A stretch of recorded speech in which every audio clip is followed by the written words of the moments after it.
Le sujet maintenant, c'est Jean-Louis Gasset qui occupe ce poste de coach de l'Olympique de Marseille. Alors, je vais vous lire les propos de Gasset à la conférence de presse cet après-midi. Il dit: j'ai travaillé 2 ans avec la Côte d'Ivoire pour créer un groupe. La compétition a démarré pour le match où on a gagné 2-0. Ensuite, on a eu un trou de 5 jours. On a perdu le dernier match 4-0. Bon, j'ai senti quelque chose et j'ai dit au président que je ne pouvais pas accepter de continuer. J'ai pensé que la meilleure décision était de démissionner et la suite m'a donné raison. Emerse Faé a pris l'équipe et a gagné. J'ai un goût d'inachevé, mais ce n'est pas un échec. Est-ce que vous êtes d'accord avec le fait que Gasset dise ce n'est pas un échec avec la Côte d'Ivoire? C'est bien de polir les propos quand on le dit comme ça. Quand il démissionne, tu donnes le navire, c'est un échec. Il n'y a pas deux façons de voir les choses. Parce que c'est vrai que parce qu'on a gagné la CAN, il peut polir son image comme ça. Mais toute l'attitude qu'il a eue pendant cette CAN a démontré que le gars, il y avait un problème. Voilà, parce que si tu regardez par exemple, on encaisse le premier but face à la Guinée Équatoriale, tu attrapes ta tête. Bon, c'est des actions sur lesquelles on a senti tout de suite qu'il y a quelque chose qui manquait. Voilà, donc aujourd'hui, il peut dire effectivement, oui, il y a préparation. On sait que la préparation, il a fait.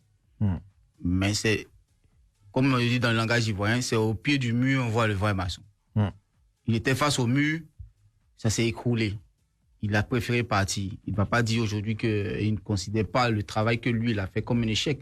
Nous, on considère que la relève qui a été assurée a bien travaillé. Oui, bah oui, clairement, c'est un échec. À partir du moment où tu démissionnes de tes fonctions, s'il avait continué, que la Côte d'Ivoire avait perdu plus tard, ça aurait été aussi un échec, parce qu'il n'aurait pas rempli ses objectifs. Mais le fait d'abandonner le navire en pleine compétition, après avoir monté ce groupe-là, au bout de 2 ans, c'est vrai qu'au final, il n'y a pas de trophée à la fin. Il n'y a pas de mérite il n'a pas le mérite pour moi d'avoir remporté cette CAN, parce que justement il est parti en plein milieu. Donc aujourd'hui, il n'y a pas eu de qualification en 8e, en quart de finale. Donc voilà, aujourd'hui, pour moi, oui, c'est un échec dans son palmarès. Non, je suis d'accord avec les garçons. Hein. C'est un vrai échec parce que quand on abandonne, de toute façon, n'importe quoi dans la vie, quand on abandonne, c'est un échec. Un échec, clairement. Si on va jusqu'au bout de l'histoire et qu'on perd, à la limite, il a donné le maximum, il a fait tout ce qu'il a pu,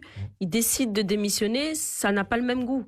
Là, lorsqu'il a démissionné, on savait même pas si on était repêché ou pas. Donc, à partir de là, si on sait pas si on continue en 8e ou si c'est fini, c'est un échec.